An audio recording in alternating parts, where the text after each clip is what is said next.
Welcome to Bunnyfish Crafts. I'm your host Heather, known as Bunnyfish on Ravelry, Plurk, Instagram, and YouTube. Today is Monday, the 17th of March, 2014, and this is episode 70. Happy St. Patrick's Day. Grab some sticks and string and come sit with me. How was your week, Ben? Mine was good. My kids were gone for the weekend, which was amazing. They were with their Grammy, which they thought was amazing. They love going to visit her. And I love when they go because I love my kids more than I can express in words. But having grown-up time is kind of amazing. We went out to eat and didn't have to stop people from touching our plates and stuff or telling people to sit down. It was amazing. But they're home now and they're more rambunctious than usual because they're home. So there's probably going to be more background noise than usual. I would apologize, but I assume you expect it by now. The knitting knit along is still going on.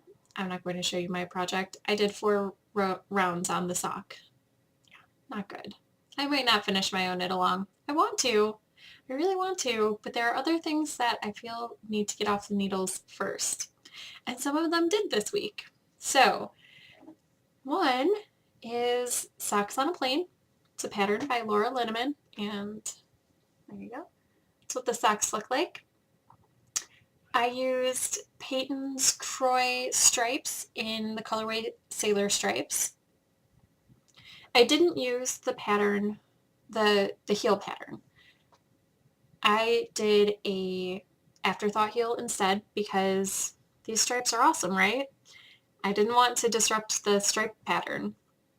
I know not everybody would like these. Haley from the Knit Two Together podcast doesn't like the striping sequence, but I think it's really cool. So yeah, afterthought heel so that the stripe sequence would be in order on the back of the sock and wouldn't mess up the front of the sock. I worked those on US 1 2.25 millimeter needles, and that is pair 3 of 3 for Hazel. So I'm done knitting Hazel socks, I think. Unless she does long sleeves on the sweater, in which case I'll be knitting another pair of socks for her. Who knows? It's up in the air. Speaking of sweaters, I finished the Gramps cardigan by Kate Oates. This is Gabriel's sweater that I should have buttoned before recording, but I didn't. So here's the front panel, and here are the cables down the arms. I followed the pattern instructions with, for the most part, but modified a little bit. I made the body of the sweater longer. I made the sleeves a little bit longer, but used the stitch count for, I think I used the stitch count for a size 4 and then used the body measurements of the 6 and then added to those. I finished it. He picked out the buttons. Oh yeah, buttons. Okay, so I love these buttons. I got these buttons in a barter.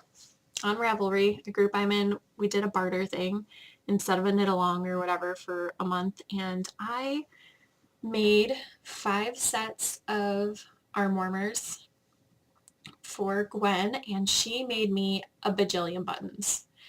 Okay, not actually a bajillion, but a lot of buttons. And Gabriel really liked these blue ones, so that's what he got on his sweater.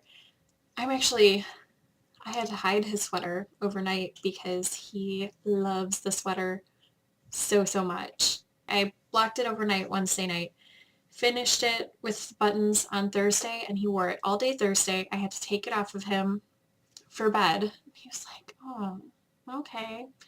And then I packed it for the weekend, Friday morning, and he was like, Mom, where's my sweater? Because he wanted to wear that. And I was like, it's in the bag so it doesn't get dirty, because I thought it would be a nice church piece, which is what Grammy used it for. But I'm going to give it back to him. I think it's already showing signs of my boy was wearing it. There's some mud on the sleeve. Good thing it's superwash, right? That's why it's superwash so that my boy can love it and wear it and be crazy and a boy and all that. I use Knit Picks Swish DK in Rainforest Heather. I have two skeins, two full skeins, and this left over. So enough to make a something. I kind of want to make something for me because I really, really love this color, but realistically, I probably wouldn't wear whatever I could make out of two skeins of DK weight yarn. But we'll see. I might make a hat because there's a hat drive that's going to be collected at the Zombie Knitpocalypse, and I'm going to the Knitpocalypse, so I think that would be a good use to get it out of my stash. This. I'm going to give it to my cousin. She's having a baby. When my children were very small, they loved things with holes in them because they could put their fingers through. Some people don't like that for children, so maybe she won't use it, but my children loved, size 6 and size 7 US, which is 3.5 and 4.0. No, which is 4.0 and 4.5 millimeter needles, as per the pattern. I finished one other project this week. This is the Pretty Petals dishcloth by Julie Reeves. I used some peaches and cream colorway unknown, something that I picked up from the dollar store, and I didn't write down the colorway on Ravelry. This was in dishcloth form for a long time, a knitted dishcloth that was going to have flowers on it that I started making for a swap but didn't finish because I just didn't love it, and it was a chore. So I ripped the yarn out a couple weeks ago, washed it so that the knitting loops would come out of it, and I crocheted this. I'm going to give it to my cousin. She's having a baby. When my children were very small, they loved things with holes in them because they could put their fingers through. Some people don't like that for children, so maybe she won't use it, but my children loved to be able to put their fingers through things because then they could actually grab them, because babies don't have really great grip. And it was worked on a US size G6 hook. I don't remember what that is. Metric. I'm sorry. It'll be in the show notes. But I really like this I really like this pattern. I really like this dishcloth. I really like it. The yarn even, I like it. I didn't like it knitted, but I like it crocheted. So by the way, if you have yarn that you don't like knitted and you also crochet, try crocheting with it. Or if you are crocheting with it and you don't like it, try knitting with it. Not everybody's multi-crochetable, but if you are, it's nice to have that option. I am going to show you next something that I started this week. This is a test knit for Josh Ricks. It's a sock. It will be when it grows up. And I am just through the toe, which is all that I'll be able to show you because after the toe, the fun starts. But I wanted to show you this because look at that yarn. This is 716 knit, 716 sock. I think Jenna has the best colors, and it is called Care Bear with Fangs. So that's what it looks like knit. Here it is in the cake. Oh, it's so pretty. I've had this for a very long time, pre-ZK last year. So getting close to a year now, and this is going to be the perfect pattern for it. Oh, I love that colorway. It's super pretty. It's not for me, it's for my sister. Go figure. It's because I have enough socks. I don't even wear all of my socks in my sock drawer on a regular basis. Maybe if I just saved them all until they were all dirty and then washed them, but then I would have dirty socks sitting around for a while. I don't think I can do that. Okay, I also worked on these socks that I had just started last week. These are Gothic Spire by Cookie A. And I feel like this pattern was a little bit deceitful. It was totally my own fault for not actually looking at the pattern, but just kind of glancing at it. I thought this was a cabled pattern. This is not a cabled pattern. This is a smocked pattern. Smocking is where you take the stitches and put however many onto a cable needle and then wrap the yarn around it a designated number of times and then work those stitches. This is labor intensive. Cabling for me is not labor intensive because I can cable without a cable needle. I can't smock without moving those stitches around a lot. So the first pattern repeat took me 3 days, I think. And then the second pattern repeat took me a day and a half. But now that I'm on the third pattern repeat, which is the last repeat before I start the foot, now I get it. Like, it makes sense. It's not awkward for me. The wrapping of the stitches was very awkward for me because I am a picker, not a thrower. I hold the yarn in my left hand, so the whole wrapping, it's just not a natural thing for me. I never knit with the yarn in my right hand. I'd never learned how to do it. Maybe I should, but it was a really awkward thing. But I think now I've found my stride. But so I'm thinking these will be done by next week. They better be done. I don't think I can handle these socks for longer. The pattern is gorgeous. It looks beautiful, but I'm just like, why is this taking so long? It's because it takes so long per wrap, and I just don't feel like it should take that long for me to make socks at this point in my sock knitting life. I don't know. I don't think I'm explaining what I'm feeling because obviously I have some socks on the needles that have been on the needles for months. And that's not the issue. The socks being there and not being worked on is not the issue. It's when I'm actively working on socks and they take forever that I'm like, really? Really? And these socks are kind of taking forever because of those wrapped stitches. Anyway, enough about that. So if you were thinking about making Gothic Spire by Cookie A and you thought it was a cabled pattern, it is not. It's beautiful. And I don't regret making this pattern. It was not what I expected. I should have read the pattern better before I started. But I'm using Bleeding Men Fiber Arts in this bag and you can't see it. So this is the Showstopper base in the colorway Gothic Queen. There's the info.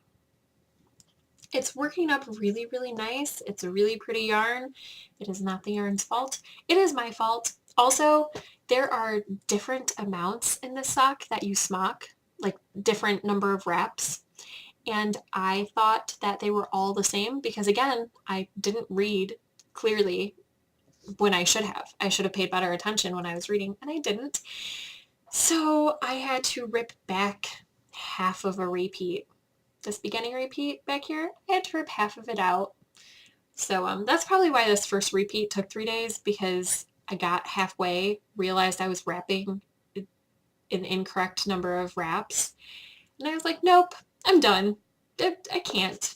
So I put it aside. I ripped it back and then I put it aside. And I was like, I will pick up tomorrow when it is fresh and clean and I don't have to... Bleh. Can you tell that I'm agitated by these socks? They're really nice. They're really, really nice. But why? Why do I do this to myself? I should have just read the pattern. And I didn't. I started a sweater because I finished Gabriel's sweater and I want to make both kids sweaters. So I started Mara's sweater. What I'm doing is, well, I need to cut one of these strings. I don't need both of these attached anymore. What I'm doing is taking the Shalom cardigan, which is by Megan McFarlane, and I am making it in worsted weight instead of bulky or super bulky, whatever it calls for. And I did the math and figured out that the same stitch count would fit Mara. So it's going to have a button probably on either side with, no, it's probably just going to have a button with a crocheted I-cord loop around it to keep it closed in the front. I didn't want to worry about a buttonhole because a button loop is so much easier to show her how to use. She's 3.5, and buttonholes are sometimes tricky, but button loops she can get. So I want to make it something she can put on and take off easily. The taking off part is probably going to be much to my dismay, but whatever. I did the top parts.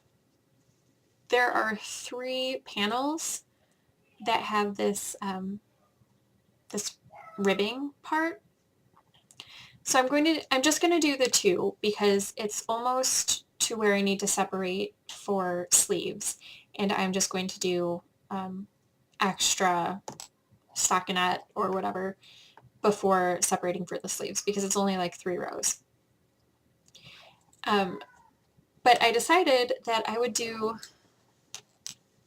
this ribbing part in a different color than the main body part. I don't know if you can see. I think maybe you can't right now. No, maybe you can. So this is my main color. It is Knit Picks. No, not Knit Picks. It's Lion Brand Wool Ease. And this is worsted in the colorway Denim Twist. And then for the ribbing section, I have another colorway of Wool Ease, but it's in a sport weight. So I held the sport weight double for this ribbing section. And that is in the colorway Blueberry Twist. I think it's going to knit up pretty quickly. I am going to put sleeves on the cardigan because Mara has enough t-shirts in her life, and I don't think that she would wear short sleeve sweaters as much as a long sleeve sweater. She tends to run on the cool end of body temperature. So yeah, here's her sweater. Hopefully this will be much longer next week. It really depends on how far I get on those Gothic Spire socks. I find that even though I'm definitely not a monogamous knitter, I tend to have a pattern that I work on throughout the day, and then I work on other things in between as I feel like it, which is why some projects get done much more quickly than other projects. So I'm going to make the Gothic Spire socks this is the project that I work on in between all of the other projects, and when I need a break, I'll work on something else. So after the Gothic Spire, I want to knock out this sweater so that she can maybe wear it before it gets too warm because, by the way, it's cool here again. It's 30s. I worked on my bruised spinning, which is by Stitch Punk, shop on Etsy. Ships from New Zealand, so try to see if you can get a coupon, but it's so soft. It's been sitting in my stash for over a year, and I love the colors. I love how it's spinning up. It's super soft. It's been in the bottom of boxes and stuff, and it's not compacted at all.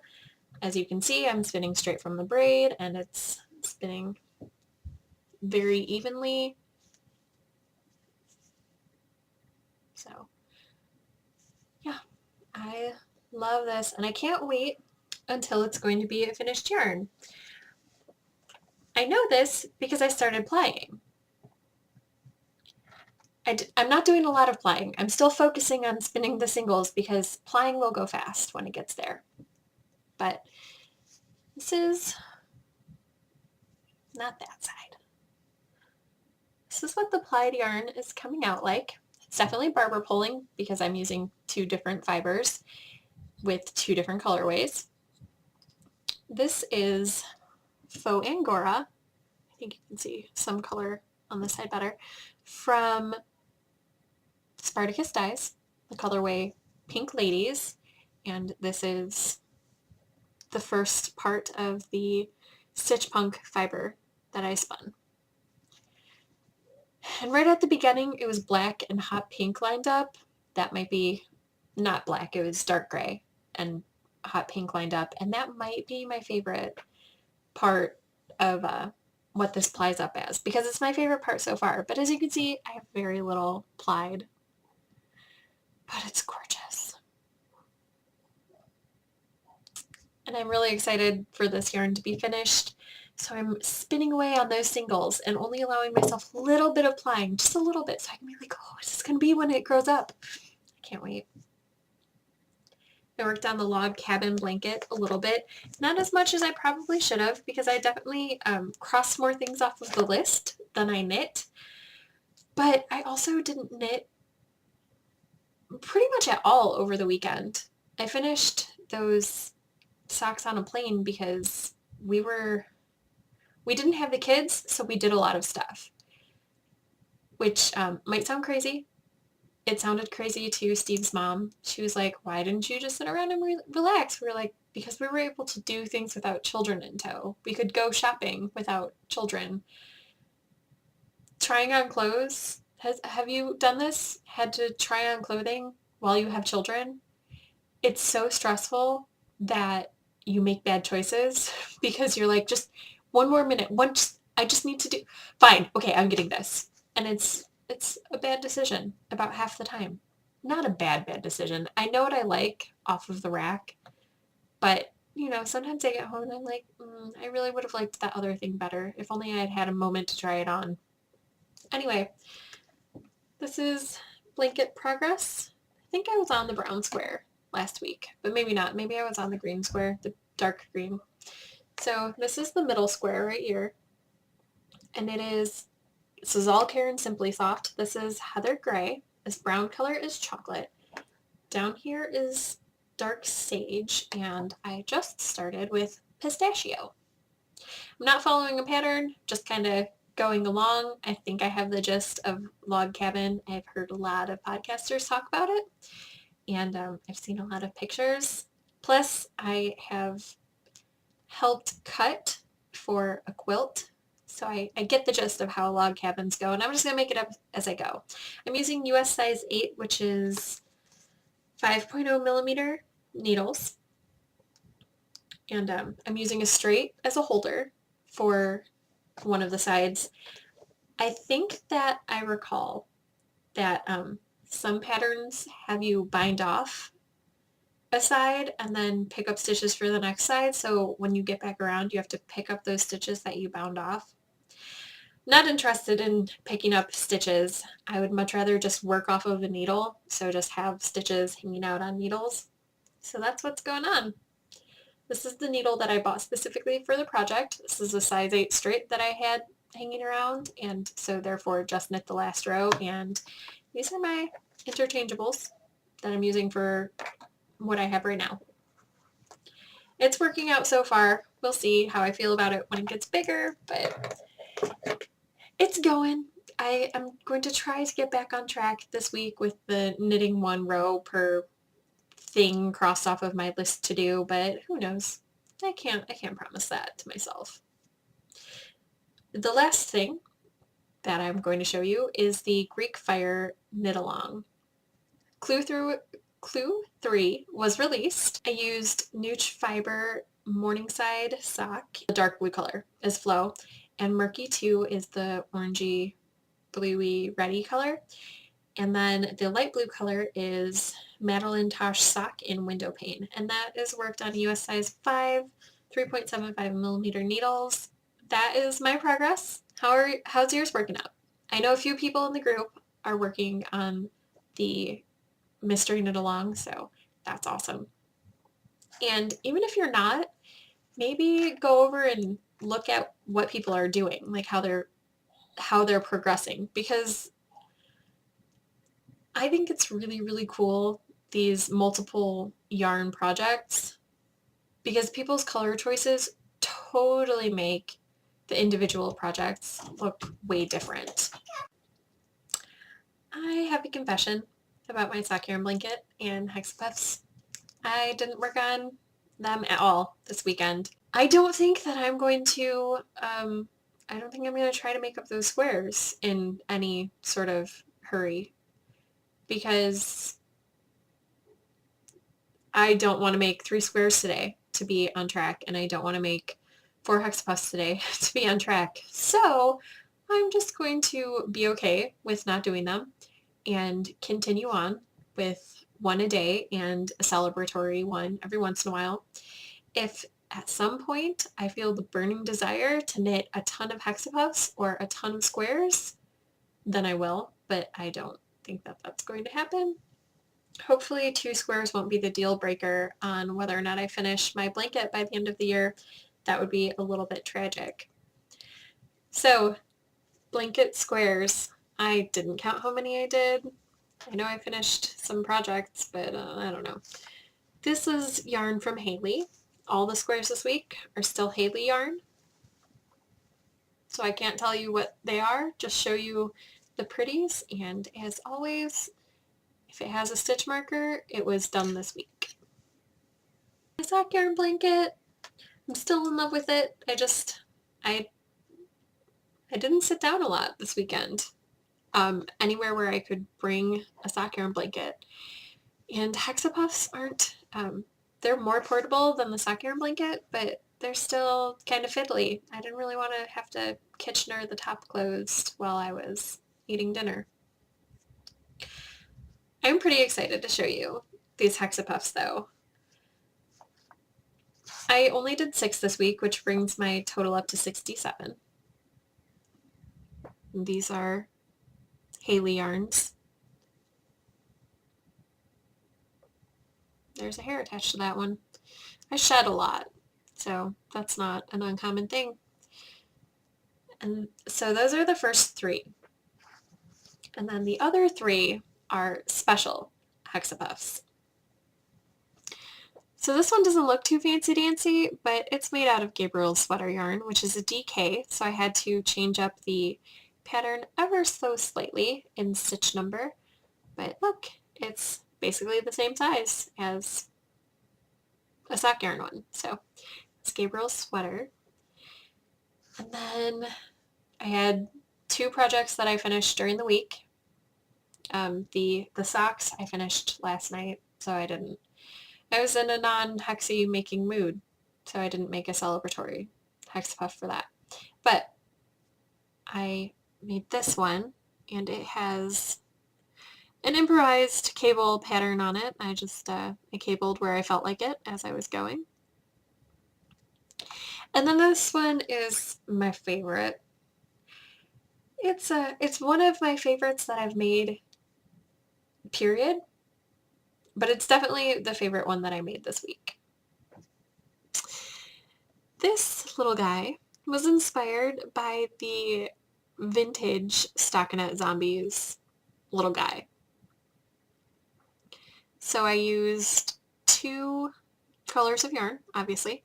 They're both 716 knit in, this is hamsters. The outside is hamsters and the inside is just neon green. I don't think it has a name.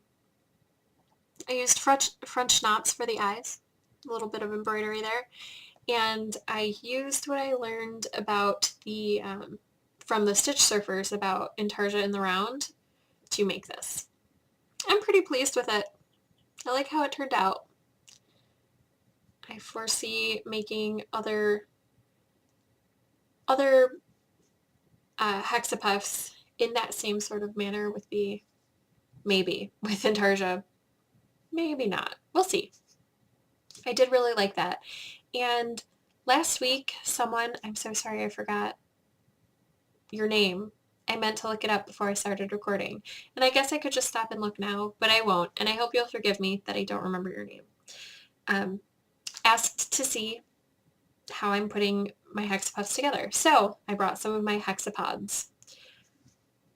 This is 1 week's worth of putting hexapuffs together.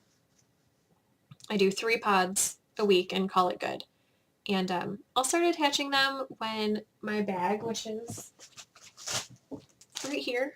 This is a little Hello Kitty reusable bag from Target, I think. It's seen better days.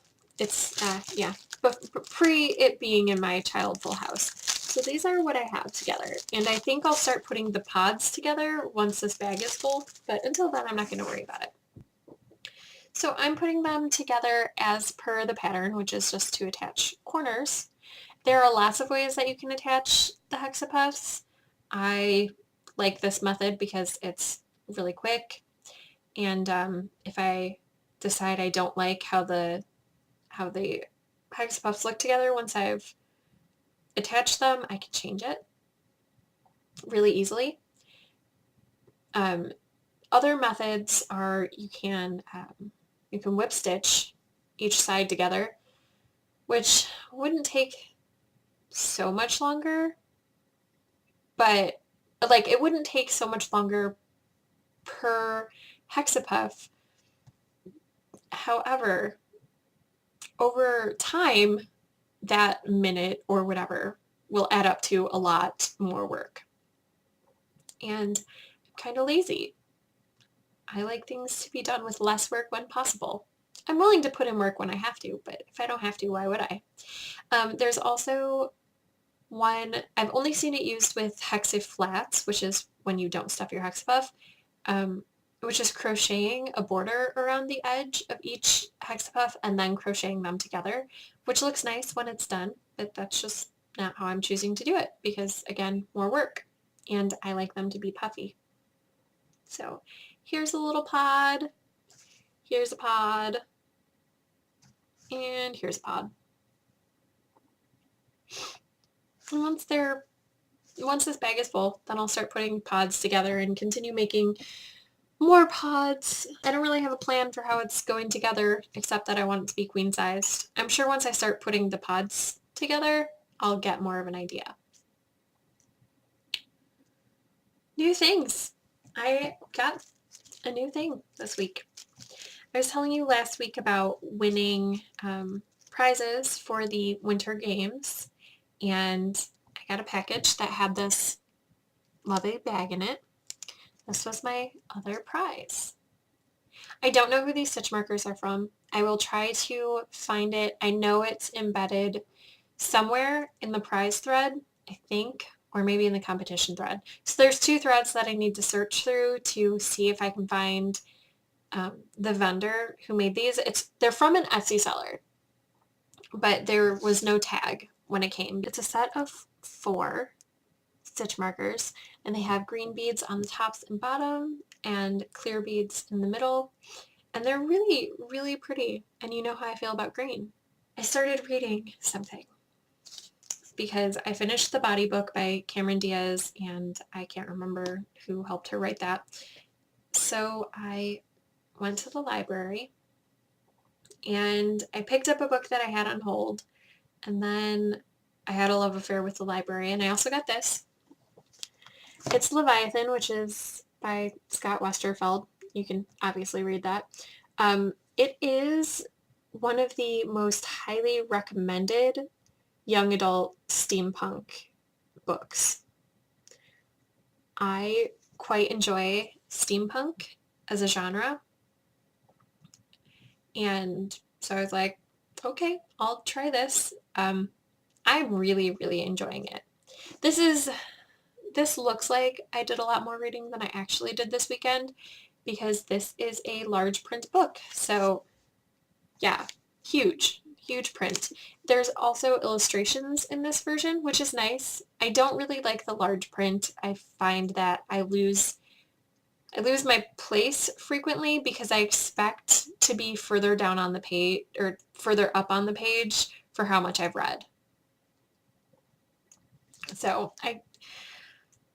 it's nice for reading and knitting at the same time because I can clearly see, but my eyes just get confused as to where they're supposed to be. I'm really enjoying it. I'm about halfway done. This copy is 500 something pages, but again, it's large print, so it's probably like a 250, 300 page book. I would really recommend it. I really, really like this version of steampunk.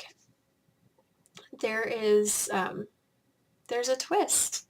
There's obviously steam-powered mechanical things, battle mechs and whatnot, but there's a twist on some of the other weaponry that I would tell you, but then I would feel bad for telling you. So just go get it and go read it. It's really, really good. I would even say go buy it based on how far I am. Not just go pick it up from the library, but go buy it. It's really good. And then my list this week is about my love affair with the library. I love going to the library. And I very, very rarely go in and just grab one thing. If we're on time crunch and we're running errands and I really just need to run in, grab something that's on hold and run out, then I will, but usually that's not the case. So I was in the library for about 15 minutes. I went in to get something that I had on hold, Ready Player One by Ernest Cline. I don't know much about it. Several people have recommended it to me, and I believe that it is a dystopian society and has basis in video games, and that's what I'm going to read next. That was on hold. And then I walked over to the young adult section because that's right next to the hold section, and my boyfriend and I had a conversation.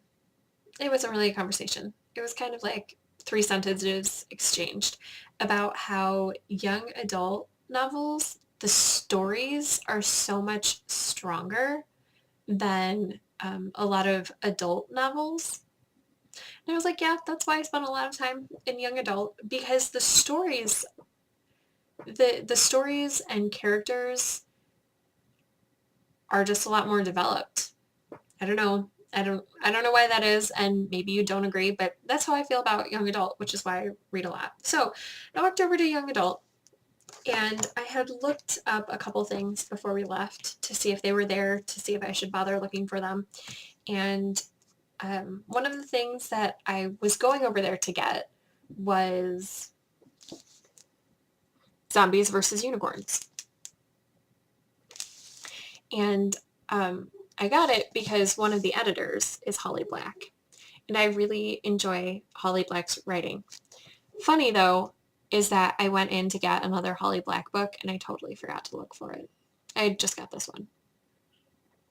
So those are the contributors. I've talked about Cassandra Clare and Libba Bray. They're right here recently.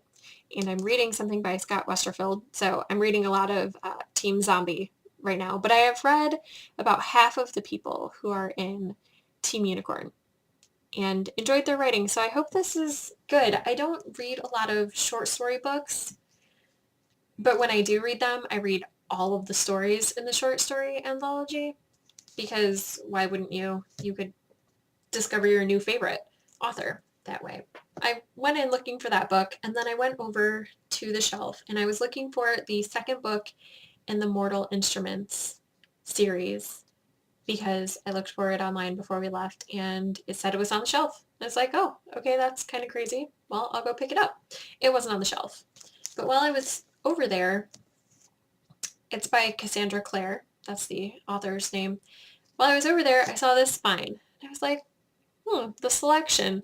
That sounds like it's going to be another dystopian society, probably similar to The Hunger Games.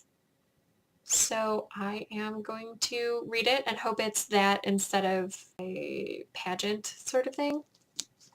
This across the top right here says 35 girls, 1 crown, the competition of a lifetime. It could just be a pageant-y type thing, or you get to be the ruler of whatever, but I'm hoping it's you get to be the ruler of this place, and it's a dystopian society, because I'm enjoying that subgenre a lot right now. And while I was over there, I saw that one of my favorite authors had a book that I haven't read. So that's what caught my attention. I have no idea what this is about. I don't really care. It's probably going to be really good.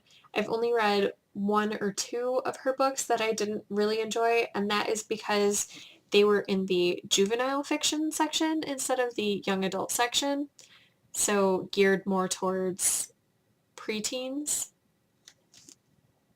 whereas this is geared towards teens. And yeah, I'm probably going to like it. I'm going to guess again that it's probably a dystopian society, but maybe not. I have no idea. I didn't even read the cover. I was like, oh, Rachel has a new book. I'm going to read it. And then I went over to the movie section because we had been talking about getting movies and getting something to watch. We ended up watching Catching Fire, which is the second Hunger Games movie. And side tangent for a moment, so much better than the Hunger Games movie. Like the first movie, I feel like that movie was very poorly done. If you hadn't read the book, none of it would make sense. You wouldn't care about the characters. Much better done in the second movie. I even feel like it could be a standalone movie, like you wouldn't have to see the first movie to understand the second movie. The beginning might be a little bit muddled if you didn't see the first movie, but I think that overall the second movie was just really well done. Anyway, I got Cloud Atlas because I remember seeing previews for it and thinking that it was interesting. I have no idea what it's about. I don't read the back covers at all. I don't read them. I'm just going to watch the movie and I will either like it or not. And that is the wonderful thing about getting things from the library, because if I don't like it, I just return it and all that I've lost is however much time that I've put into watching or reading whatever it is. I love the library so much. Support your local libraries. They're excellent resources for everybody. Yeah, that's my soapbox, and I hope you made something fantastic with your sticks and string. I'm going to go hang out with my children and boyfriend. Did I tell you he has the week off? Yeah. So that's why there's more craziness going on. I'm going to go hang out with them, and I will see you next week. Bye.